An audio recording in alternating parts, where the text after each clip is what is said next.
Amen, amen, amen.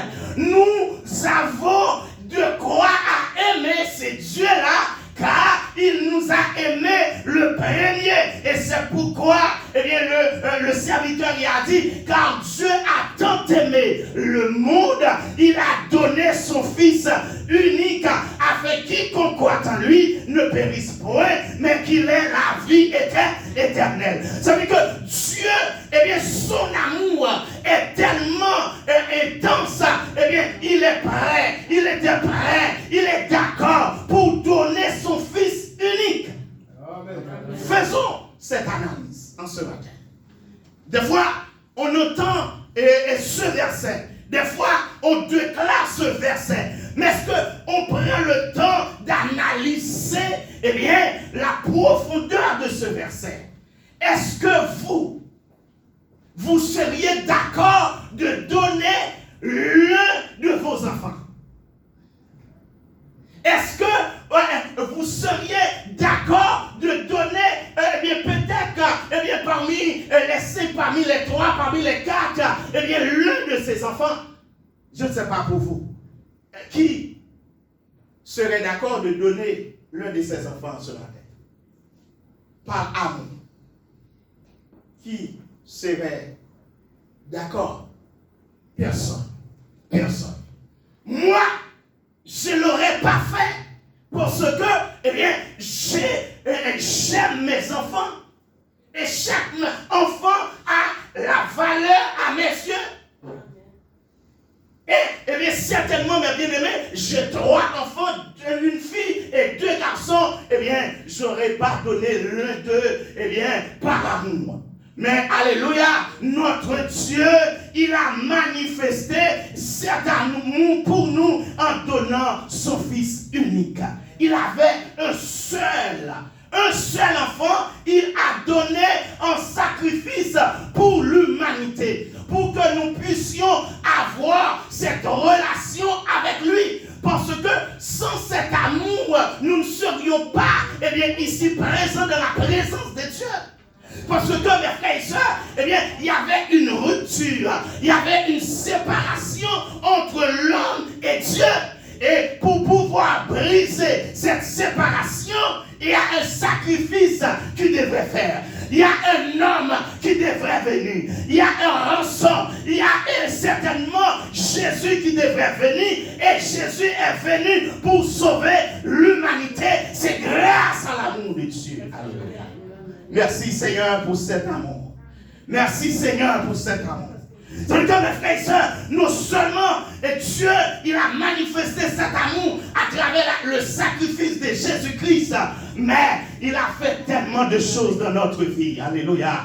Il a fait tellement de merveilles dans notre vie. Eh bien, nous avons de quoi à l'aimer. Alléluia. Autrefois, vous étiez dans la drogue, dans la cigarette.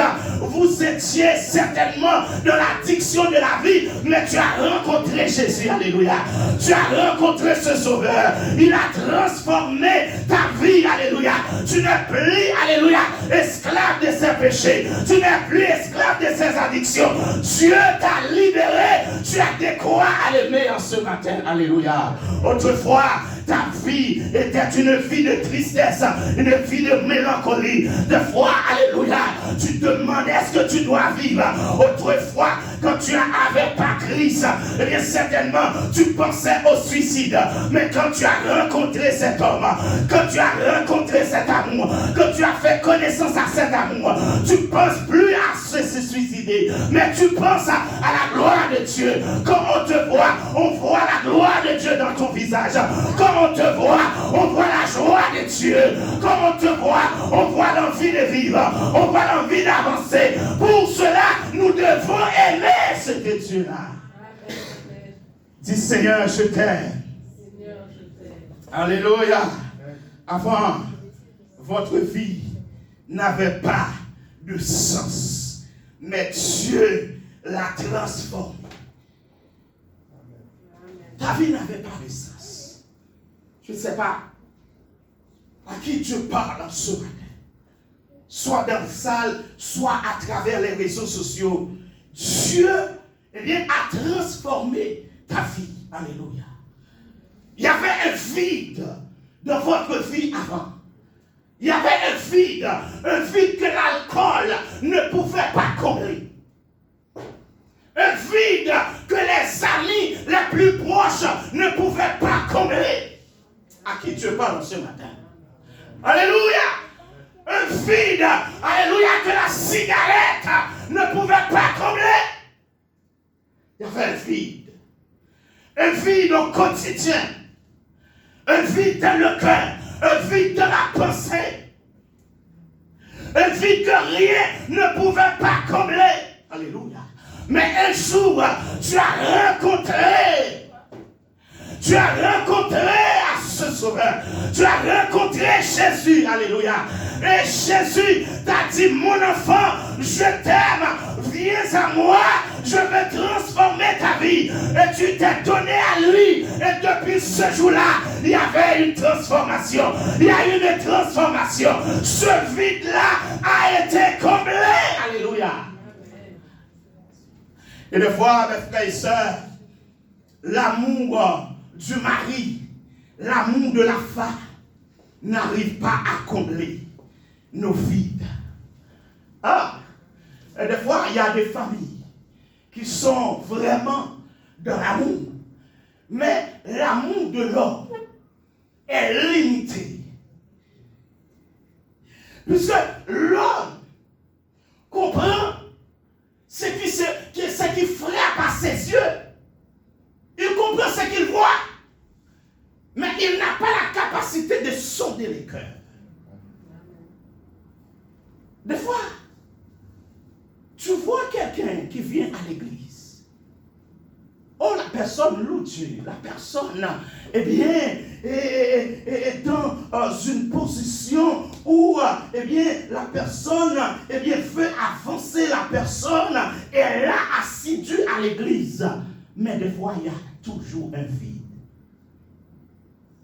Il y a un vide. Des fois, tu vois dans la rue, la personne, eh bien, est bien sapée. La personne, eh bien, porte et me tire,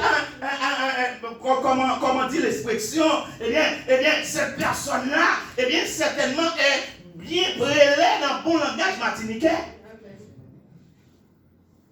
Mais va regarder dans son cœur. Amen. Va regarder dans sa pensée. Malheureusement, tu ne peux pas lire dans sa pensée. Malheureusement, tu ne peux pas lire dans son cœur. Alléluia. Mais il y a un homme qui peut lire. Alléluia. Dans sa pensée, dans son cœur. Il y a un homme qui sonde le cœur et les reins. Il s'appelle l'Éternel. Alléluia. Alléluia. Quand, alléluia, dans la famille, on ne nous comprend pas. Quand, alléluia, le mari ne sait pas qu'est-ce qui nous traverse. Quand, alléluia, les enfants ne nous voient pas la situation. Mais cet homme-là le voit. Alléluia. Car il sonde le cœur. Il sonde la pensée. Et c'est pourquoi nous devons aimer ce Dieu-là. Nous devons manifester cet amour envers ce Dieu-là, car lui seul peut combler les vides. Lui seul connaît nos besoins. Lui seul, alléluia, alléluia, alléluia. Lui seul peut nous enlever de cette situation chaotique. Nous devons lever et crier, Dieu, je t'aime. Est-ce que vous voulez crier en ce matin, je t'aime, Seigneur? Est-ce que vous voulez dire ça? Mais je ne sais pas un créole martiniquais ou un créole haïtien. Mais aimez au Seigneur. Oh, alléluia. Même si vous ne pouvez pas dire ça matin, même si vous ne voulez pas le déclarer, mais moi, en tant que serviteur, je sais le parcours que tu as fait avec moi. Je sais que là où il m'a pris, oh, ce matin, je vais déclarer personnellement, je t'aime, Seigneur. Je vais déclarer de tout mon cœur, Seigneur, mon aimé. Alléluia. Alléluia. Je t'aime. Je t'aime, Seigneur. Mes frères et sœurs, certainement, Jésus révèle qu'il y a deux choses, alléluia, qui sont plus importantes que tout le reste de ces commandements. Et ces deux choses-là, ces deux commandements-là, nous les trouvons dans le chapitre où nous venons de lire. Premièrement, aimer Dieu. Et deuxièmement, aimer son prochain. On ne peut pas aimer Dieu et haïr son prochain. Alléluia. Non, ça ne marche pas. Ça ne colle pas, mes bien-aimés. Pendant qu'on dit on aime Dieu et puis on hait son prochain. On hait, alléluia, celui qui est à côté de nous.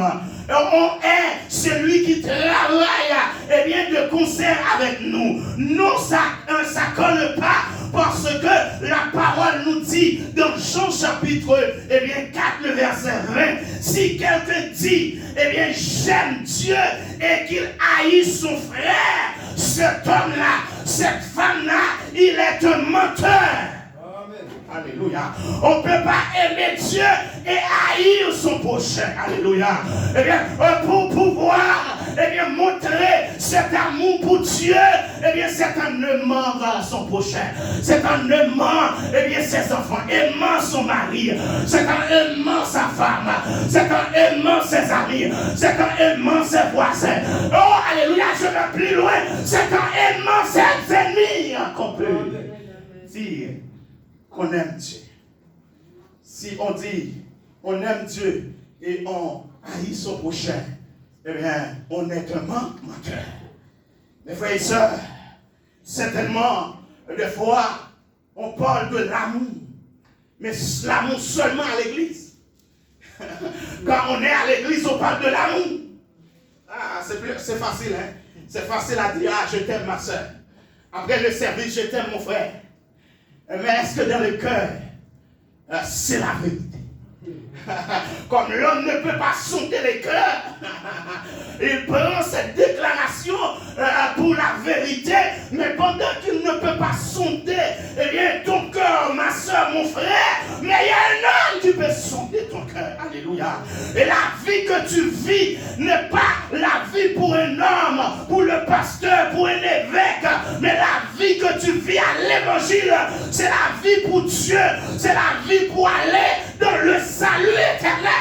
Amen. Tu ne peux pas hériter le royaume de Dieu en haïssant son prochain.